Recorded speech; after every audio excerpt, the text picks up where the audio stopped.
Hello students, welcome to our YouTube channel. तो आज हम फिर से एक और नई लेक्चर वीडियो के साथ आए हैं। इस लेक्चर वीडियो में हम वर्क एनर्जी का एक नया टॉपिक कवर करने जा रहे हैं। तो आज जो हम कवर करेंगे वो है एनर्जी, और एनर्जी में बेसिकली हम कवर करने जा रहे हैं kinetic energy. Last lecture video अगर नहीं देखी है तो पहले जाके उसको देख लीजिए, क्योंकि उसमें हम ऑलरेडी वर्क को कंप्लीट कर चुके हैं। तो चलिए स्टार्ट करते हैं। तो आज स्टार्ट करने जा रहे हैं हम एनर्जी। तो बेसिकली एनर्जी होती क्या है? एनर्जी डेफिनेशन को से थोड़ा सा हट के बात करते हैं। जैसे कि हम लोग कभी क्या करते हैं, कोई काम करते हैं, काम करते करते हम लोग थक जाते हैं, राइट। फिर उसके बाद क्या करना होता है, हम लोग या रेस्ट करते हैं, देन हम फिर से खाना खाते हैं, फिर उसके बाद दोबारा काम करने लग जाते हैं। उससे क्या हुआ, जो हमने फूड कंज्यूम किया वो फूड कन्वर्ट हुआ हमारा किसके अंदर, ग्लूकोज में, और देन उसकी वजह उस ग्लूकोज से वो हमें एनर्जी प्रोवाइड करता है। वैसे ही अगर हम बात करें, एनर्जी भी सेम होता है कि ability of an object to do work. किसी ऑब्जेक्ट की वो एबिलिटी या कितनी क्षमता है काम करने की, उसे कहते हैं उसकी एनर्जी। क्लियर? तो बेसिकली जो एनर्जी होती है वो किसके बराबर होगी? वर्क। तो work is measured of energy. Work ही क्या है? एनर्जी का मापन, राइट। तो वर्क की एनर्जी का मापन हो गया अपना। अब जो हम यहाँ पे एनर्जी पढ़ने जा रहे हैं, वैसे तो एनर्जी की बहुत सारी फॉर्म होती है, light energy, heat energy, sound energy. हमें वो सब नहीं पढ़ना, हमें बेसिकली जो पढ़ना है वो पढ़ना है मैकेनिकल एनर्जी।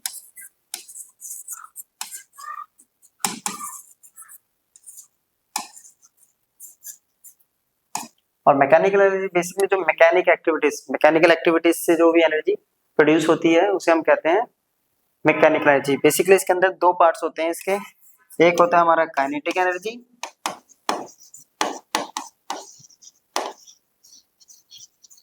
और दूसरा होता है हमारे पास पोटेंशियल एनर्जी।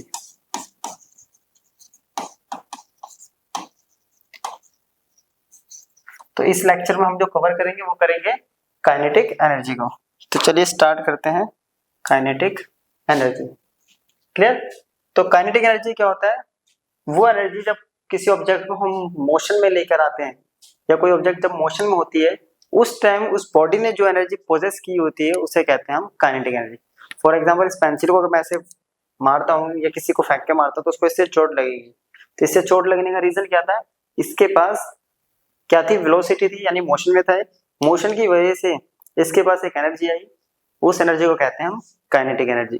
ठीक है? जैसे कि गोली किसी को लगती है तो उस पर्टिकुलर टारगेट के अंदर पियर्सिंग हो जाती है, यानी वो टारगेट को भेदते हुए अंदर चली जाती है। क्यों? क्योंकि उसकी काइनेटिक एनर्जी बहुत ज्यादा होती है, राइट।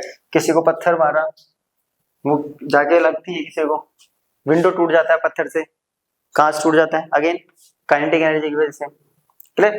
क्रिकेट खेलते हैं, एक प्लेयर बहुत तेज शॉट मारता है, सामने अगर उसको फील्डिंग कर रहा था, अगर कैच करता है, अगर उसने कैच कर भी ली, उसके हाथ में चोट लगती है, reason high kinetic energy. Clear? Wind mill, जिससे पावर जनरेट होती है एयर के थ्रू, वो क्या कैसे पावर जनरेट करता है? वो विंड जो है, उसके विंड की स्पीड की वजह से जो उसके विंग्स होते हैं, जो ब्लेड्स होते हैं, वो रोटेट करते हैं और उसकी वजह से एनर्जी। तो अगेन काइनेटिक एनर्जी। ठीक है? तो बेसिकली काइनेटिक एनर्जी क्या होता है हमारा? वो एनर्जी जो मोशन की वजह से किसी बॉडी के पास आती है, तो उसे हम कहते हैं काइनेटिक एनर्जी। क्लियर? अब हम करेंगे बेसिकली काइनेटिक एनर्जी का एक्सप्रेशन। तो जो हम एक्सप्रेशन अब करेंगे यहाँ पे, हम उसको दो मेथड से करेंगे, कैलकुलस मेथड से, और एक जब फोर्स कांस्टेंट होती है। कैलकुलस में हमारी फोर्स वेरी कर रही होगी। क्लियर? तो चलिए स्टार्ट करते हैं काइनेटिक एनर्जी का एक्सप्रेशन। तो इसके लिए बेसिक लेते हैं, एक सरफेस हमने यहाँ पे कंसीडर करा।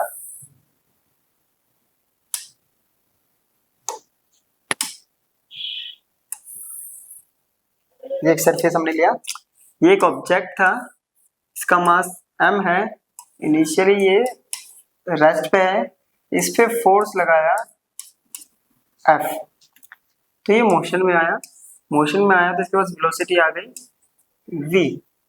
ऐसे करने में इसने डिस्प्लेसमेंट किया s, डिस्प्लेसमेंट इसने किया। क्लियर? अब यहां से यहां तक जब ये मूव हुआ है और फोर्स भी इसमें लगी है, तो हमने अभी लास्ट लेक्चर में करा था कि ये कहलाता है हमारा work, right. Work equals to क्या होता है? F S cos theta. अब यहाँ पे बात आती है एंगल की। तो देखिए डायरेक्शन डिस्प्लेसमेंट की और फोर्स की डायरेक्शन एक दूसरे के क्या पैरेलल है, तो एंगल हो गया यहाँ 0, ये आ गया एफएस आ गया। अब हमारे पास एफ नहीं है और एस नहीं है, दोनों कैलकुलेट करते हैं। अपने को पता है एफ इक्वल टू होता है एम ए, तो फोर्स मिल गया। अब अगर मोशन में है तो हम यहाँ पे इक्वेशन ऑफ मोशन करते हैं from third equation of motion.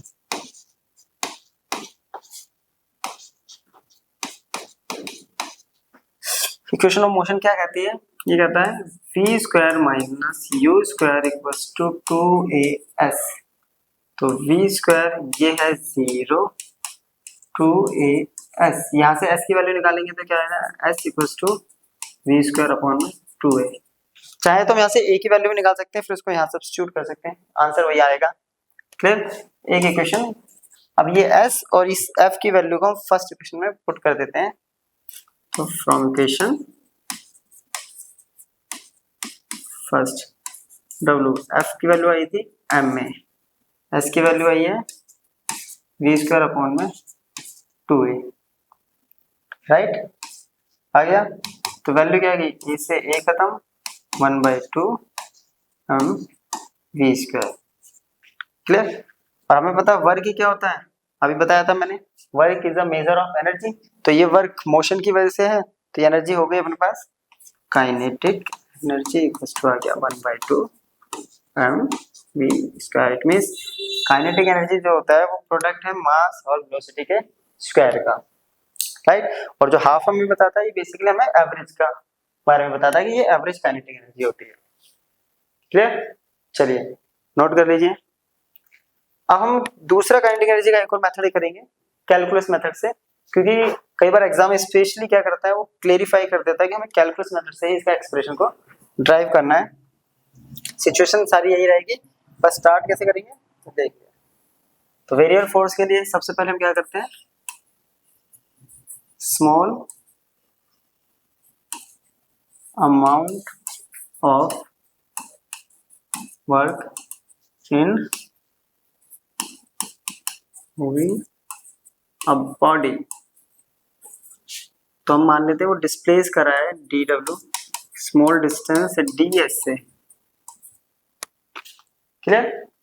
और F इक्वल्स टू होता है ma और A इक्वल्स टू अपने पास होता है dv/dt। एक्सेलरेशन इक्वल्स टू होता है change in velocity with respect to time. तो dv को पीछे रखते हैं और ds में आगे ले आया, तो ये हो गया ds/dt और dv है। अब ds/dt क्या होता है, डिस्प्लेसमेंट अपॉन में टाइम, तो वेलोसिटी, ये आ गया mv dv। यहाँ से पता चल रहा है कि इंटीग्रेट होने वाला है वेलोसिटी का, राइट। तो टोटल कैसे निकालते हैं हम, टोटल अमाउंट ऑफ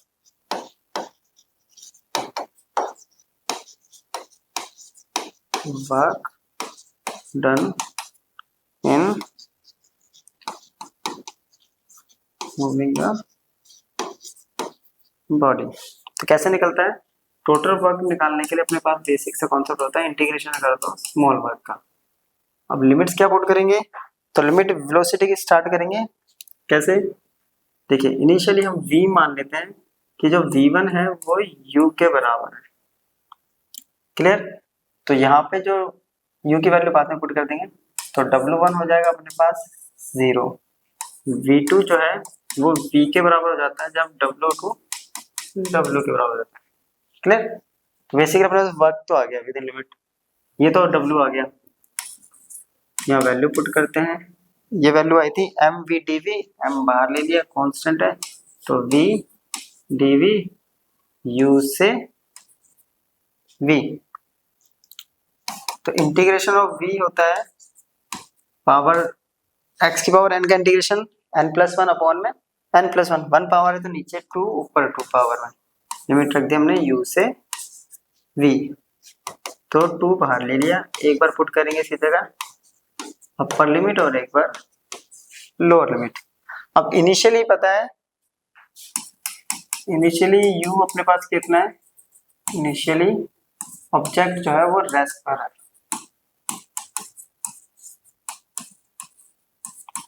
तो u आ गया 0, u 0 आ गया, ये क्या बच गया 1/m/2 v स्क्वायर माइनस 0 का स्क्वायर, और ये w, और ये w क्या हो गया काइनेटिक एनर्जी, और वो 0 तो हाफ एम वी स्क्वायर की work is the measure of energy.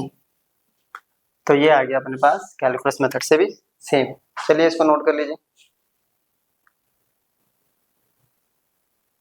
Clear? चलिए नेक्स्ट टॉपिक करते हैं। अब हमें रिलेशन निकालना है काइनेटिक एनर्जी और लीनियर मोमेंटम में। ठीक है, रिलेशन तो छोटा सा है बेसिकली, लेकिन इस पे जो न्यूमेरिकल्स होते हैं काफी न्यूमेरिकल्स आ जाते हैं, एंट्रेंस इस पे भी आ जाते हैं, छोटा सा रिलेशन बनने वाला है। अब हम लोगों ने पढ़ा हुआ है कि लीनियर मोमेंटम जो होता है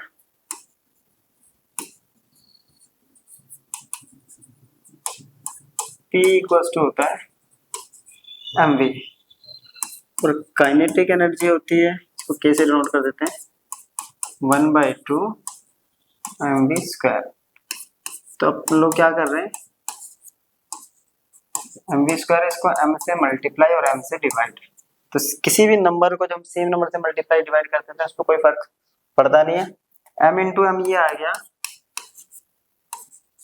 m square v square upon में m, तो स्क्वायर कॉमन ले लेते हैं, ये आ गया mv इसकी पावर 2, नीचे आ गया mv इक्वल्स टू होता है p, तो इसकी जगह लग सकते हैं हम p, तो p स्क्वायर बच गया है और अपॉन में 2m। तो बेसिकली ये होता है काइनेटिक एनर्जी और लीनियर मोमेंटम के बीच का रिलेशन। ठीक है, अब हम इसमें ग्राफ बनाएंगे कुछ पहले सिचुएशन। ठीक है, अब इसमें जब ग्राफ बना रहे हैं अलग अलग सिचुएशन बना रहे हैं। पहले हम बना रहे हैं m वर्सेस k, m और k के बीच में अगर ग्राफ बनाएंगे और p अगर कांस्टेंट है तो ग्राफ कैसे बनेगा, सिंपल सा, ये बन रहा है डायरेक्टली प्रोपोर्शनल का, ये हो गया p कांस्टेंट। दूसरा, तो इसमें बेसिकली 3 है क्वांटिटी, तो 3 ग्राफ बनेंगे। दूसरा जो हम ग्राफ बना रहे हैं मोमेंटम और मास।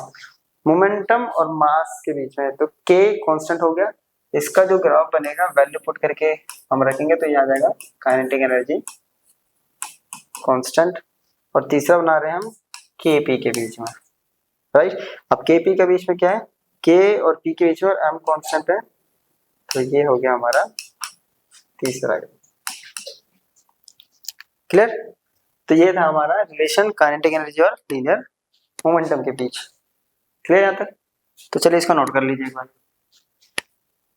अब हम कर रहे हैं next topic, work energy principal. बहुत ज्यादा इंपॉर्टेंट, इस पे न्यूमेरिकल्स क्लास 11 के एग्जाम्स में पूछा जाता है, 2 मार्क्स का इसका एक्सप्रेशन आता है। क्लियर? और अगर स्टेटमेंट के साथ भी कई बार बोल देता है तो 3 मार्क्स में हो जाता है। तो वर्क एनर्जी थ्योरम कह सकते हैं, वर्क एनर्जी प्रिंसिपल कह लो या वर्क एनर्जी लॉ, किसी भी नाम से पूछा जा सकता है। तो बेसिकली वर्क एनर्जी होता है क्या, जब हम किसी ऑब्जेक्ट पे फोर्स लगाते हैं और फोर्स की वजह से वो डिस्प्लेस करेगा। क्लियर? अब इनिशियली क्या है, ऑब्जेक्ट पहले से ही मूव कर रहा है, ये कंडीशन ले सकते हैं कि उसके पास कुछ इनिशियली वेलोसिटी है, हमने फोर्स लगाया तो वेलोसिटी में चेंज हुआ। वेलोसिटी में चेंज हुआ तो इट मींस उसकी काइनेटिक एनर्जी में भी चेंज हुआ। क्लियर? तो वो जो काइनेटिक एनर्जी में चेंज हुआ वो इक्वल्स टू होता है वर्क डन, ऐसा वर्क एनर्जी थ्योरम कहता है। इसके अकॉर्डिंग क्या होता है कि जब किसी ऑब्जेक्ट में फोर्स लगाया उसकी वजह से वो डिस्प्लेस कर रहा है, तो जो नेट वर्क डन होता है वो चेंज इन काइनेटिक एनर्जी के बराबर होता है। ये है हमारा वर्क एनर्जी थ्योरम। बेसिकली क्या कह रहा है कि work done equals to change in kinetic energy. अब change in kinetic energy basically हम चेंज कैसे निकालते हैं, final kinetic energy minus initial kinetic energy, या इसको लिख सकते हैं kf माइनस ki, जिसको सिंबलिक फॉर्म में कह सकते हैं 1/2 mv square minus 1/2 mu square. तो ये हो गया, या इसकी जगह हम डायरेक्ट ये भी यूज कर सकते हैं डेल्टा ke, जिसका मतलब होता है चेंज इन काइनेटिक एनर्जी। तो बेसिकली ये तो कहती है इसकी स्टेटमेंट। अब हमें इस पे करना है ड्राइव। इस पे भी हमें ड्राइव करने दो मेथड्स हैं, एक कांस्टेंट फोर्स जैसे काइनेटिक एनर्जी का क्या था, दूसरा वेरिएबल्स यानी कैलकुलस मेथड से। तो दोनों मेथड इस पे भी करेंगे। तो चलिए एक बार इसको पहले नोट कर लीजिए। तो हमें पहले निकालना वर्क एनर्जी। डायग्राम ऑलमोस्ट बिल्कुल सेम है, बस कुछ एक क्वांटिटी चेंज रहेगी। एक ऑब्जेक्ट है, मास m, इनिशियली u वेलोसिटी से मूव कर रहा है, फोर्स F अप्लाई हुई तो डिस्प्लेस करा, वेलोसिटी चेंज होके हो गई v, डिस्प्लेसमेंट हुआ s। अब हमें पता है वर्क डन जो होता है,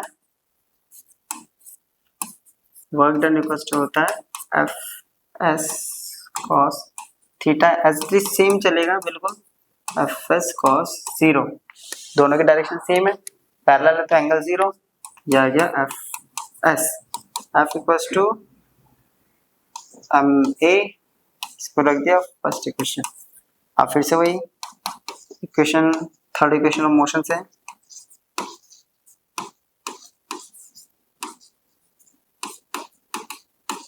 क्या कहता है, V square minus U square equals to 2as। तो यहाँ से हम क्या करेंगे, s की वैल्यू निकालते हैं।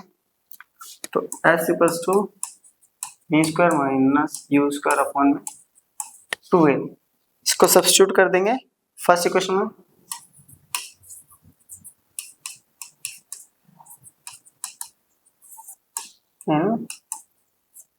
इक्वेशन फर्स्ट, तो w equals to M A V square minus U square upon में 2a, ए से ए कैंसिल, 1/2 बाहर आ गया, मास अंदर मल्टीप्लाई हो जाएगा तो half M V square minus half. यही होता है हमारा चेंज इन काइनेटिक एनर्जी। तो ये कहता है हमारा work energy principal. Clear, same है बिल्कुल काइनेटिक एनर्जी की तरह। तो अगर किसी को काइनेटिक एनर्जी समझ में आ गया तो ये आ जाएगा, उसमें बस क्या हो गया था, हमारा u 0 हो गया था। आप चाहे तो बिल्कुल यहाँ तक लाने के बाद लास्ट पे पुट कर सकते हैं, ये अगर आपको समझ में आया तो काइनेटिक एनर्जी होगा। लास्ट में बस एक कंडीशन लिख देंगे कि इनिशियली u 0 है क्योंकि ऑब्जेक्ट रेस्ट पे था, तो ऑटोमेटिकली हमारा काइनेटिक एनर्जी का कॉन्सेप्ट बन जाएगा एक्सप्रेशन। चलिए इसको नोट कर लीजिए। अब हमें क्या करना है, इसी को वेरिएबल फोर्स या ये कह सकते हैं कैलकुलस मेथड से। तो सेम मेथड चलेगा अपना। पहले हम क्या करेंगे, small amount of work done moving a body, क्या होगा, D W equals to F D S cos theta, that is F D S cos 0, ये आ गया एफ डी एस। क्लियर। अब एफ इक्वल्स टू अपने पास होता है एम ए इक्वल्स टू होता है DV by D T. ds को इधर लेके आओ,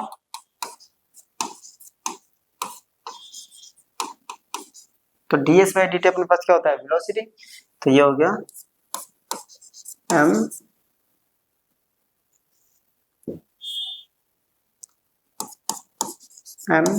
v dv, ये आ गया dw।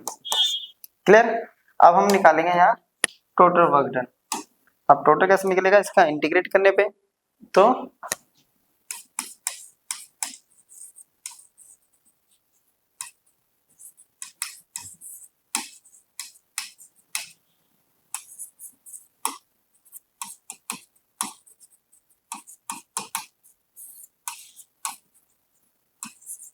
बॉडी मूव कहां से कहां कर रही है, from u to v। Body move कर रही है वो u से v की तरफ मूव कर रही है। तो वर्क निकलता है हमारा इंटीग्रेशन ऑफ स्मॉल वर्क, और स्मॉल वर्क का इंटीग्रेशन है m कांस्टेंट, यहाँ आ रहा है v dv, तो इंटीग्रेशन u से v की तरफ। क्लियर। v का इंटीग्रेशन v की पावर 2 अपॉन में 2, लिमिट u टू v, तो 1/2 बाहर आ गया और m के साथ मल्टीप्लाई कर दिया हमने इसको और लिमिट पुट कर दी, एक बार अपर लिमिट और एक बार लोअर लिमिट, बस हो ही गया। अब अपने को क्या करना है, ये ब्रैकेट ओपन कर देना है, तो वर्क इक्वल्स टू आ गया 1/2 mv square minus 1/2 mv square में चेंज इन काइनेटिक एनर्जी। तो बेसिकली ये था हमारा वर्क एनर्जी प्रिंसिपल, एक बार इसको नोट कर लीजिए। क्लियर? चलिए नेक्स्ट टॉपिक, अब हम करेंगे इस पे कुछ न्यूमेरिकल्स। तो न्यूमेरिकल स्टार्ट करते हैं। तो जब भी आप न्यूमेरिकल करते हैं उससे पहले अपनी थ्योरी एटलीस्ट क्लियर कर लीजिए, सारे कॉन्सेप्ट आपको क्लियर होने चाहिए, तब जाके आप न्यूमेरिकल कर पाएंगे। तो न्यूमेरिकल स्टार्ट कर रहे हैं, इजी सा न्यूमेरिकल है। तो कह रहा है if the linear momentum of a body increases by 20% what will be the percentage increase in the kinetic energy of the body. Clear? क्या कह रहा है, अगर हम मोमेंटम को 20% इंक्रीज करते हैं तो काइनेटिक एनर्जी में कितने परसेंट का इंक्रीमेंट यानी इंक्रीज होगी वो। तो बेसिकली इसमें दो चीजें आ रही है हमारी, काइनेटिक एनर्जी और मोमेंटम। तो पहले अपने को कॉन्सेप्ट पता होना चाहिए, जो अभी हमने ड्राइव किया था, काइनेटिक और मोमेंट के बीच का एक रिलेशन होता है। चलिए अब इनिशियली क्या होगा, तो इनिशियल काइनेटिक एनर्जी हमने ले ली, इसे मान लेते हैं के आई, तो ये हो गया पी स्क्वायर अपॉन 2m। क्या कह रहा है, अब momentum is increase by 20%। Clear? तो जो नया मोमेंटम आएगा वो कितना हो जाएगा, ये है ओरिजिनल, इसमें इंक्रीज करना है हमें 20% ऑफ ओरिजिनल मोमेंटम। तो ऐसे होता है, 0 से 0 गया, इसको सॉल्व करेंगे तो 10p + 2, तो ये आ गया 12p/10, ये मोमेंटम आ गया। तो फाइनल काइनेटिक एनर्जी कितनी आएगी, kF, सिंपल सा फॉर्मूला वही p² अपॉन 2m, तो p² की जगह क्या है 12p अपॉन में ये इंटू 2m, तो 2m एज दिस मल्टीप्लाई कर दिया हम लोगों ने। ठीक है, अब 12 का स्क्वायर होता है 144, p का p², 10 का 100 इंटू आ गया 2m। अगर देखा जाए तो p² अपॉन में 2m वैल्यू है ki की, तो kf कितना आ रहा है, इक्वल्स टू आ रहा है 144 अपॉन में 100 टाइम्स ऑफ ki। हमें क्या निकालना है, इंक्रीज इन काइनेटिक एनर्जी, फिर उसका परसेंटेज पहले हम निकाल देते हैं यहाँ, increase in kinetic energy. Increase कैसे निकलती है, kf minus, it means final minus initial, final एरी इनिशियल एरी, 144 ki upon 100 minus ki as it is रख देते हैं। क्लियर? क्योंकि हमने यहाँ पे ki लिया, या तो आपको ki में कन्वर्ट नहीं करना है, p² 2m में रखना है, तो p² वहां भी p² 2m होगा, तो फिर यहाँ p² अपॉन 2m ले लेंगे।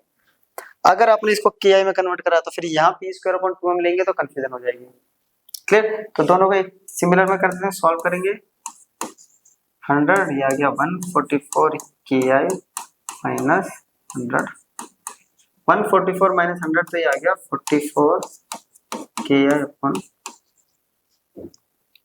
ये आ गया kf माइनस, तो इंक्रीज तो आ गया और हमें उसका क्या निकालना है, परसेंटेज। तो परसेंटेज kf माइनस ki या kf माइनस इसे कर देते हैं ki का परसेंटेज, और ये कैसे निकलता है, इंक्रीज अपॉन में ओरिजिनल टू में 100। बेसिकली परसेंटेज कैसे निकलता है, जो भी चेंज या ऑब्टेन्ड होता है वो ऊपर नीचे टोटल या फिर ओरिजिनल इंटू 100। ओरिजिनल ki था, चेंज ये है, चेंज होगा हमारे पास वैल्यू आई है 44 अपॉन में 100 ki, नीचे डिवाइड करना है ki से और परसेंटेज के लिए 100 से मल्टीप्लाई, ki कैंसिल, 100 से 100 कैंसिल, तो आंसर आ गया 44।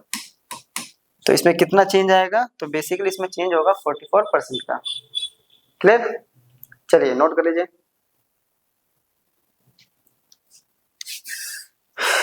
नेक्स्ट क्वेश्चन कह रहा है a short travelling at the rate of 100 metre per second is just able to pierce, short नहीं है एक्चुअली, शॉर्ट होगा, एक शॉर्ट ट्रेवल कर रहा है किसी रेट यानी 100 मीटर पर सेकंड की स्पीड से, और वो एक प्लैंक यानी वुडन प्लैंक है, उस पर 4 सेंटीमीटर थिक तक वो जा रहा है पियर्स करके, पियर्स मतलब छेद करके। What velocity is required to just pierce a plank 9 centimetre thick, कह रहा है कितनी वेलोसिटी लगेगी अगर वो प्लैंक 9 सेंटीमीटर का होता है।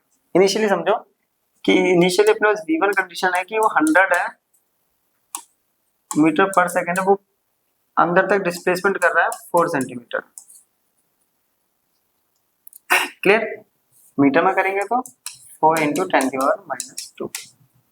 दूसरा V2 हमें पता नहीं है लेकिन डिस्प्लेसमेंट अपने को दे दिया है कितना, 9 सेंटीमीटर, दैट इज 9 इंटू 10⁻²। अब इतना तो पता है कि वो मोशन में है तो उसके पास काइनेटिक एनर्जी होगी, और वो डिस्प्लेस करते हुए अंदर जा रहा है तो इट मींस वो काइनेटिक एनर्जी कन्वर्ट हो रही है वर्क में। क्लियर? तो पहले शॉट के लिए अगर बात करेंगे तो K1 यानी काइनेटिक एनर्जी 1 क्या होगा, F इंटू S1, तो ये हो जाएगा 1/2 M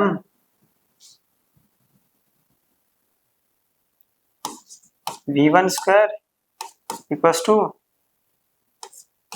F इंटू S1 कितना है 4। क्लियर? ये हो जाएगा इसके लिए। सेकंड के लिए सेकंड कंडीशन है M V2 square equals to F into S2 कितना है 9। दोनों इक्वेशंस को डिवाइड कर देते हैं, इससे क्या होगा मास 1/2 ये कैंसिल आउट हो जाएगा अपने पास। क्लियर? तो डिवाइड करेंगे तो क्या आएगा 1/2 M V1 square upon 1/2 M V2 square F into 4, ये इससे कैंसिल, ये इससे कैंसिल। V1 की वैल्यू दे रखी है 100, V2 फाइंड आउट करना है। क्लियर? स्क्वायर, चलो इसका कॉमन ले लेते हैं, स्क्वायर कॉमन ले लिया, यहाँ पे ये है 4/9, स्क्वायर उधर जाएगा तो अपने पास आ गया 100 अपॉन V2 इक्वल्स टू 4/9 का सॉरी रूट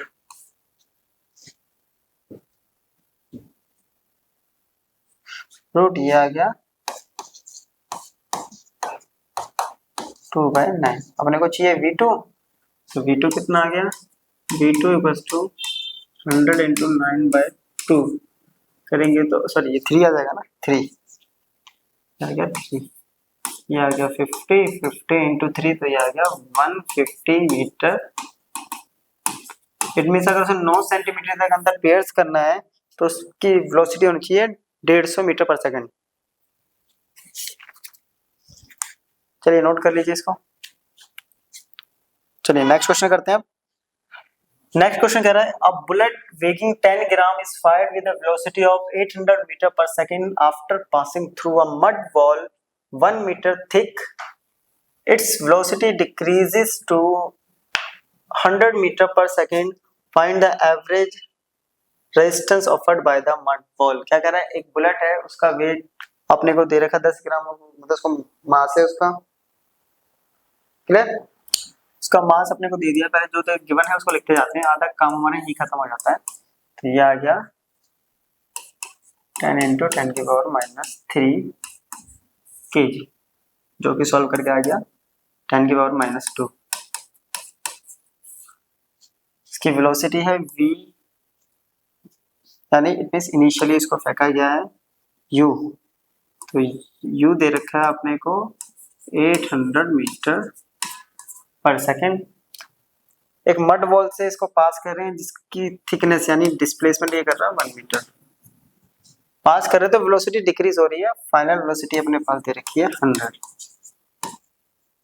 डिक्रीज कर रही है। तो एवरेज रेजिस्टेंस मतलब वो फोर्स निकालनी है जो उसको रेजिस्ट कर रही है। अब डिक्रीज हो रहा है तो सिंपल सा अपने पास क्या है फॉर्मूला, देखिए दो कॉन्सेप्ट है इसमें, या तो वर्क एनर्जी थ्योरम लगाएंगे, कॉन्सेप्ट तो वही लगेगा, मतलब फॉर्मूले को चेंज कैसे करना है, तो according to work energy sure, या तो सिंपल लगा देंगे कि work equals to change in kinetic energy, ये होता है। तो इसमें क्या होगा, ये हो जाएगा, अगर रेजिस्टेंस का अकॉर्डिंग देखें तो minus F S equals to final kinetic energy minus initial, या सिंपल कर सकते हैं हम F S equals to initial kinetic energy, क्योंकि माइनस हो जाएगा तो ऑटोमेटिकली अपना काम कर देगा, उधर जाके प्लस कर देगा और प्लस वाले को माइनस कर देगा। अपने को निकालना है ये एफ, जबकि एस अपने को गिवन है 1 मीटर, तो यहाँ से निकालते हैं। चलिए एफ इक्वल्स टू 1/2 एम, मैंने कॉमन ले लिया, आ गया v square minus u square और अपॉन में आ गया s। क्लियर, चलिए अब सॉल्व करते हैं। 1/2 मास 10⁻⁻², इसको a minus B A plus B पे कर देते हैं, तो a minus B A plus B, ये आ गया अपने पास, सॉरी u माइनस बी है ना, ये इसको कर देते पहले, ठीक, ये आ गया u square minus V square, तो ये आ गया u स्क्वायर, u कितना है, इसको कर दिया हमने a प्लस बी और a माइनस बी, 800 प्लस 100 और 800 माइनस 100, एस नीचे दे रखा है 1 मीटर, ठीक है, ऑल क्लियर। चलिए इसको एज इट इज 10⁻⁻² इंटू, ये आ गया 800 प्लस 900 इंटू 700, क्लियर। अब इस 2 जीरो से किसी के एक के भी 2 जीरो कैंसिल कर सकते हैं हम, इससे करते हैं इसको 450 मल्टीप्लाई कर देते हैं, 0 7 5 35 3 28 3150 जूल, तो ये आ गया हमारा आंसर 3150 जूल। इतनी रेजिस्टेंस यानी इतनी फोर्सेस को वो रेजिस्ट करेगा। चलिए नोट कर लीजिए, क्लियर। नेक्स्ट क्वेश्चन, तो ये है हमारे पास नेक्स्ट क्वेश्चन, इसमें 4 पार्ट सॉल्व करना है हमें। तो क्वेश्चन समझते वाले, एक a body of mass 0.3 kg is taken up an incline plane to length 10 metre and height 5 metre and then allowed to slide down to the bottom again. यहाँ तक वाला क्वेश्चन समझते हैं। एक बॉडी है जिसका मास है ये,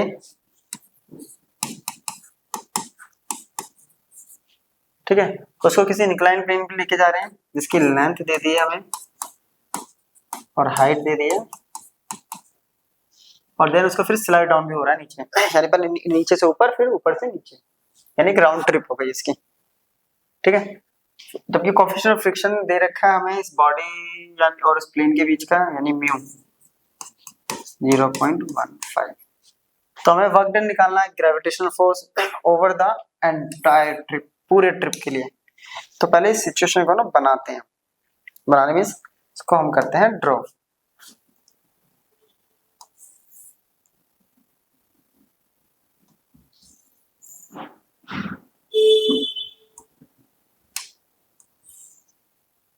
ये कुछ ऐसे दे रखा है, क्लियर।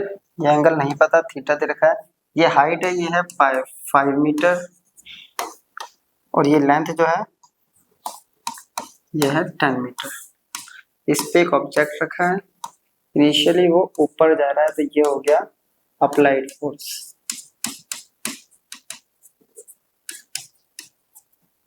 क्लियर, अप्लाइड फोर्स इधर लगेगा तो फ्रिक्शन फोर्स इधर, इसका वेट एक्ट करेगा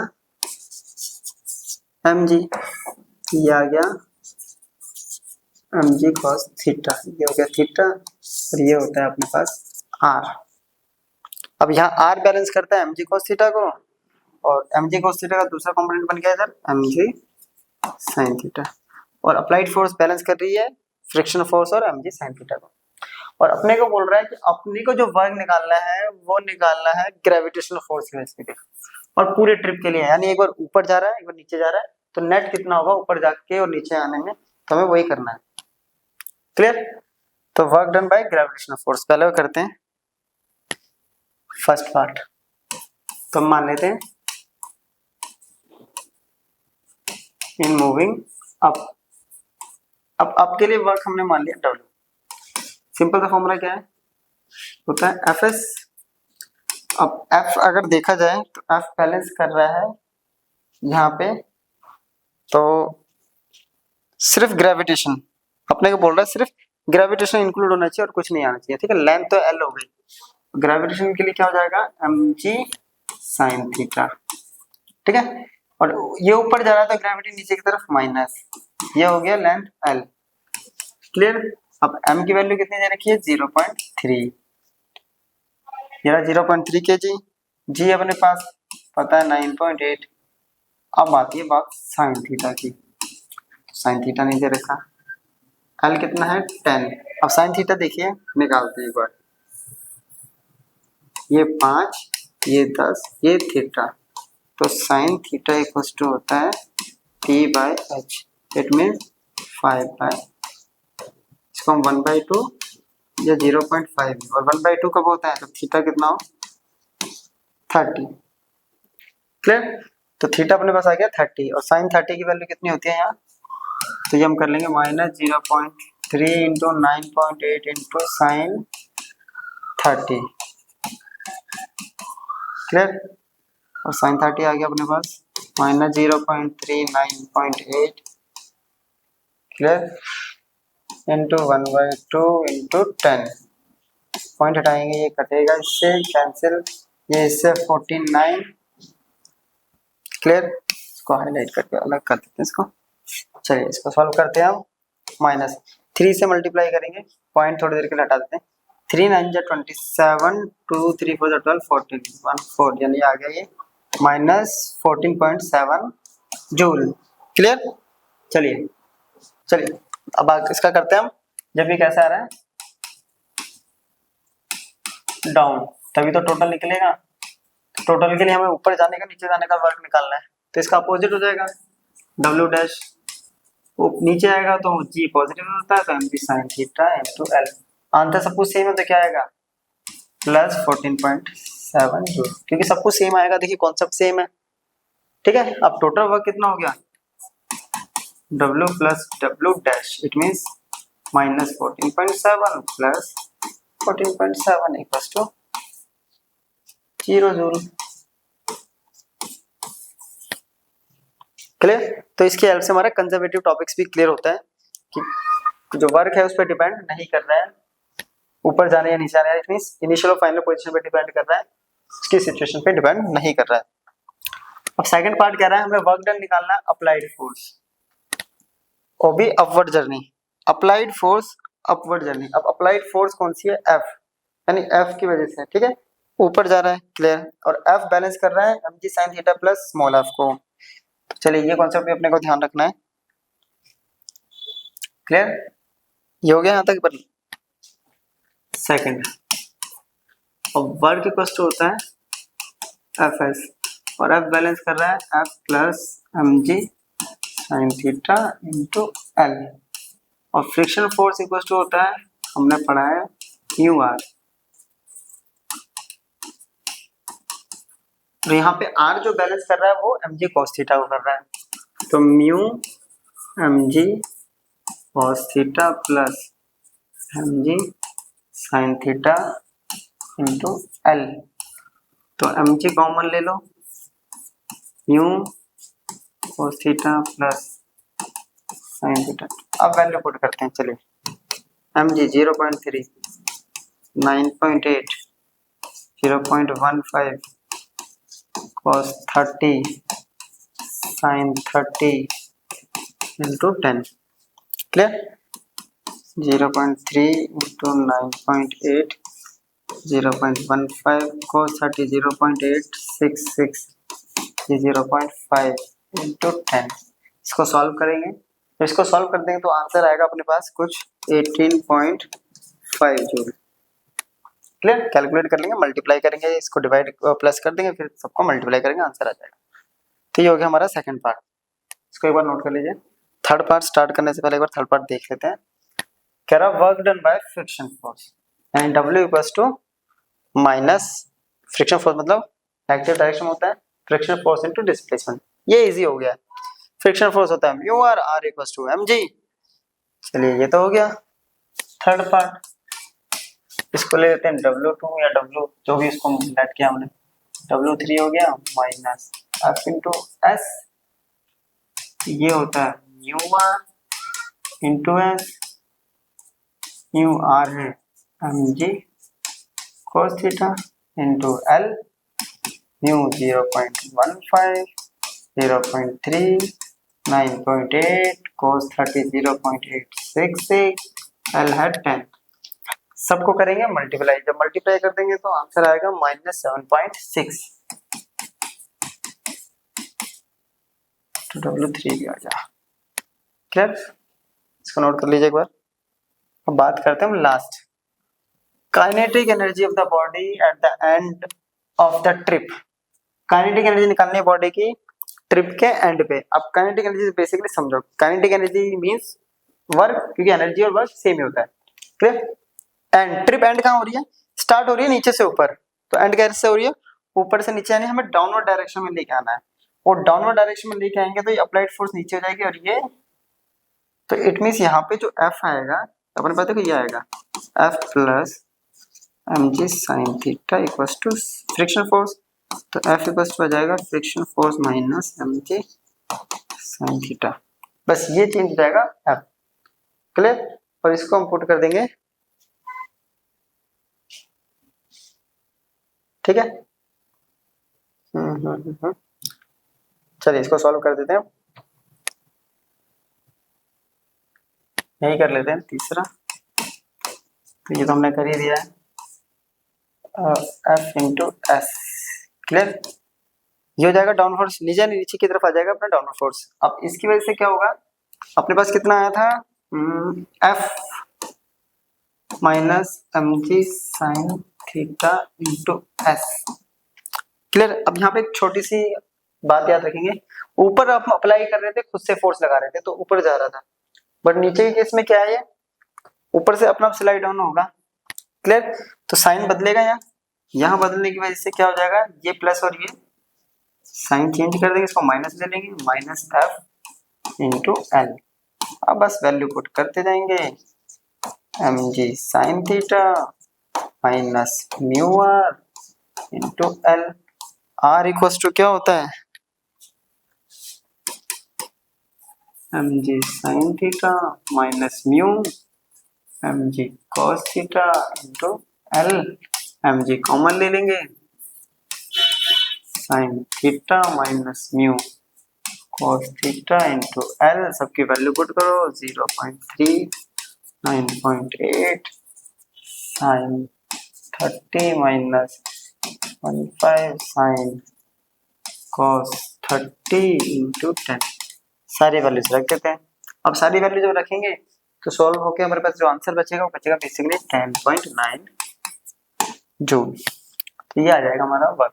तो इस क्वेश्चन हमने 4 पार्ट कंप्लीट करें, लेंथी क्वेश्चन था थोड़ा सा, अगर आएगा भी ये सीबीएसई में तो 4 नंबर का क्वेश्चन आएगा, 3 या 4 का, ठीक है। जैसी लेंथ होगी उसके अकॉर्डिंग अपने को करना है, उसी के अकॉर्डिंग हमें क्वेश्चन दे रखा है, उसी हिसाब से मार्क्स भी होंगे इसके। चलिए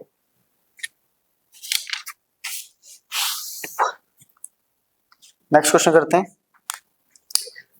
क्वेश्चन बोल रहा है कि if the kinetic energy of a moving body becomes 4 times of its initial kinetic energy then the percentage change in its momentum will be. कह रहा है कि जो initial if the kinetic of a moving body becomes 4 times of its, ठीक है, अगर kinetic energy initially, ठीक, क्या होती है हाफ एम स्क्वायर, तो हमारी जो फाइनल काइनेटिक एनर्जी है वो इनिशियल के 4 टाइम्स है, यानी kf equals to 4 times of ki। तो परसेंटेज चेंज इन मोमेंटम में कितना चेंज हो रहा है और उसका परसेंटेज कितना, वो हमें बेसिकली निकालना है, ठीक है। ये हो गया। चलिए अब हम लोगों ने पढ़ा हुआ kf, हाँ, काइनेटिक एनर्जी को स्टोर होता है मोमेंटम का स्क्वायर अपॉन में 2m। क्लियर, पर यहाँ पे साफ पता चल रहा है कि काइनेटिक एनर्जी का जो कॉन्सेप्ट होता है p स्क्वायर अपॉन में 2m, तो मास तो यहाँ पे क्या रहेगा, कांस्टेंट है, ठीक है, बॉडी बदली नहीं है, तो यानी k और मोमेंटम एक दूसरे के डायरेक्टली प्रोपोर्शनल है स्क्वायर के, तो p जो है वो है directly proportional of root of k। Clear, ये यहाँ तक क्लियर हो रहा है, ये स्क्वायर इधर गया रूट हो गया, तो p f अपॉन में pi इक्वल्स टू क्या हो जाएगा, के एफ अपॉन में के आई और दोनों का रूट। चलो क्लियर। तो ये रूट मैंने ले लिया कॉमन, के एफ की वैल्यू कितनी है 4 के आई, नीचे बचा है के आई से के आई खत्म, तो पी एफ अपॉन में पी आई इक्वल टू आ गया 4 का रूट आ गया 2, पी एफ अपॉन में पी आई इक्वल टू, यानी पी एफ आ गया अपने पास 2 टाइम्स ऑफ पी आई। ठीक है, पी एफ आ गया 2 टाइम्स ऑफ पी आई। अपने को क्या निकालना है, चेंज। अब चेंज कैसे निकलता है, वो निकलता है के F minus, sorry P F momentum का निकालना है ना, तो ये हो गया final momentum minus initial momentum. Final momentum वो है 2 पी आई, इनिशियल है ओनली पी आई, तो ये कितना आ गया पी आई आ गया 2 माइनस 1 पी आई। अब परसेंटेज निकालना है इसका, P F minus P I का परसेंट, तो बेसिकली क्या जाएगा पी आई अपॉन में P I into P I means P F minus P I ऊपर रख दिया, इसकी वैल्यू है पी आई, नीचे ऑलरेडी पी आई है, पी आई से पी आई कैंसिल, तो आंसर आ गया 100%। तो कितना चेंज हो जाएगा 100% उसमें चेंजेस हो जाएगा। चलिए नोट कर लीजिए।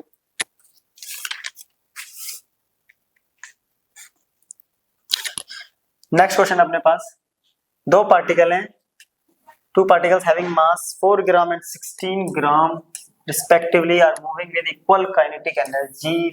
The ratio of the magnitude of their linear momentum is n ratio 2, the value of n will be।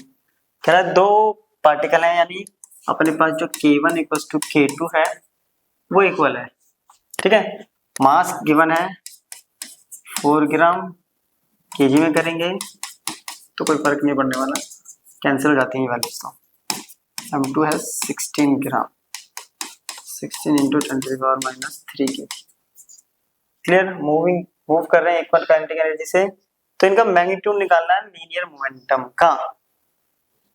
Clear, linear momentum का मैग्नीट्यूड का रेशियो में दे रखा है, जबकि n की वैल्यू देखो ये क्या दे रखा है कि k1 इक्वल टू k2। अब k2 क्या होगा p1 स्क्वायर अपॉन 2m1, ये होगा p2 square upon 2m2।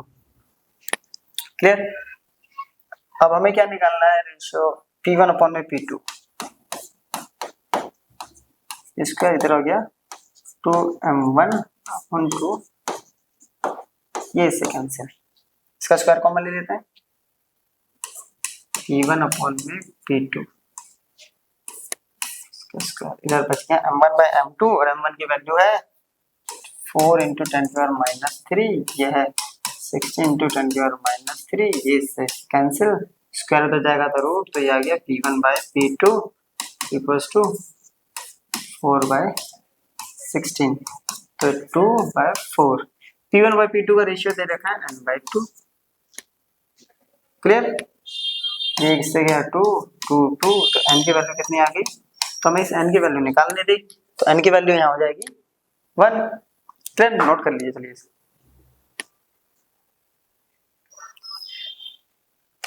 Next question है अपने पास, एक particle of mass 5m at rest suddenly breaks on its own into 3 fragments, 2 fragments mass m each move along mutually perpendicular direction with speed v, the energy released during this process। Simple क्या कर रहा है, एक मास है 5m का, वो 3 टुकड़ों में टूट रहा है, जिसमें से 2 जो है उनके पास है मास mm, तो तीसरे टुकड़े के पास मास कितना हो गया, तीसरे टुकड़े के पास बेसिकली मास कितना हो जाएगा यहाँ पे 3m है ना, और वो दोनों एक दूसरे के परपेंडिकुलर है, उन दोनों के पास मिलके 2m है, तो तीसरे के पास हो गया 3m है ना, m प्लस m 2m, और 2m माइनस करेंगे तो 3m बचा। ठीक है, तो एनर्जी रिलीज कितनी हो रही है, तो जरा एक बार इसको सिचुएशन को ड्रॉ करते हैं पहले एक बार।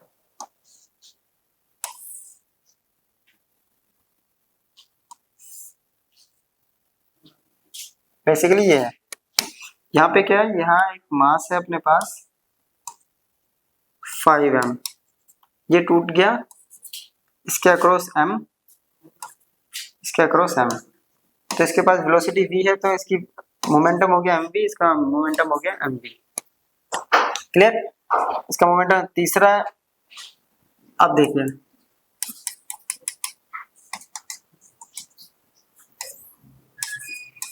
तो इसका क्रॉस कितना हो गया, इसको जब सोल्व करेंगे mv प्लस mv तो हो गया √2। बेसिकली पाइथागोरस थ्योरम से हम इसको कर लेंगे क्योंकि ये mv है तो ये भी कितना हो गया mv, पाइथागोरस थ्योरम से हो जाएगा mv स्क्वायर 2 mv स्क्वायर तो बाहर आ जाएगा तो √2 बच गया अपने पास।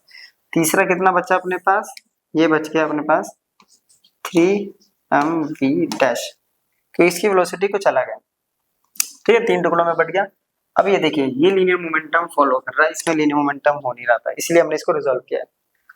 अब according to conservation of linear momentum,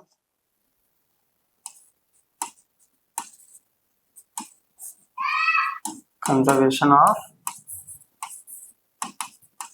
linear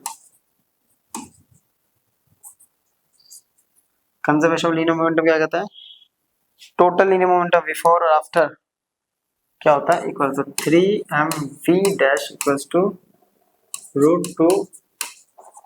अब हमारे पास v डैश निकाला तो हम एनर्जी नहीं निकाल सकते थे क्योंकि एनर्जी के लिए हमें वेलोसिटी चाहिए हर पार्टिकल की, इन दो की तो पता है लेकिन इस इंडिविजुअल इस वाले की तो है ही नहीं, तो यहाँ से निकाल लेंगे, हमसे हम कैंसिल, तो v डैश आ गया अपने पास √2v ऑफ क्या आ गया नीचे 3। अब लगा देते हैं टोटल काइनेटिक एनर्जी, तो टोटल काइनेटिक एनर्जी कितनी होगी, इसकी काइनेटिक एनर्जी 1/2 mv स्क्वायर, इसकी kinetic energy mv square plus इसकी काइनेटिक एनर्जी, ठीक है, और इसका मास 3m, ठीक है, और इसका मास है अपने पास 3m, 1/2 3m इंटू √2/3v का स्क्वायर, ये हो गया 1/2 यानी 1, तो mv स्क्वायर हो गया, तो ये सिर्फ mv स्क्वायर हो गया। चलिए इसका स्क्वायर करेंगे 9, 1/2 3m √2 का स्क्वायर हो गया 2v स्क्वायर अपॉन 9, 2 से 2 कैंसिल, 9 से ये गया, ये बचेगा 3, क्या गया mv स्क्वायर अपॉन में mv स्क्वायर 3, सॉल्व करेंगे तो ये आएगा 3, ये आ गया 3mv square plus mv square, तो आंसर आ गया 4mv स्क्वायर 3, तो 4mv स्क्वायर 3 हो गया ये अपने पास ऑप्शन नंबर डी। चलिए एक बार नोट कर लीजिए इसको।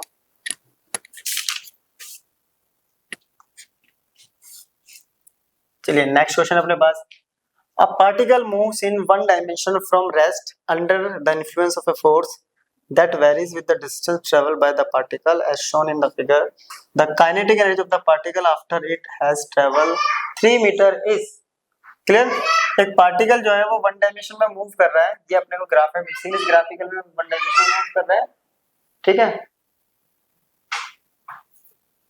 वन डायमेंशन किसी फोर्स के इन्फ्लुएंस से जो कि वेरी कर रहा है डिस्टेंस के साथ, क्लियर। अपने को साफ पता है, हमने लास्ट क्लास में पढ़ा था कि काइनेटिक एनर्जी और क्या कर रहे हैं, जो काइनेटिक एनर्जी उसके बाद देखें distance travel by the particle as shown in the figure, वो कितना डिस्टेंस ट्रेवल कर रहा है 3 मीटर तक, तो kinetic energy of the particle after it has travel 3 metre is, तो हमें काइनेटिक एनर्जी की वैल्यू निकालनी है जब वो 3 मीटर ट्रेवल करके आता है बेसिकली, ठीक है, कोई प्रॉब्लम नहीं है, 3 मीटर तक यहाँ तक है। और काइनेटिक एनर्जी हमें पता है कि काइनेटिक एनर्जी इक्वल्स टू क्या होता है वर्क, और वर्क इक्वल्स टू क्या होता है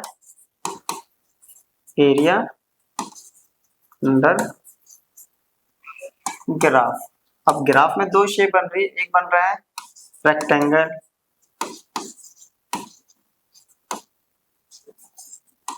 प्लस एक बन रहा है ट्रेपेजियम।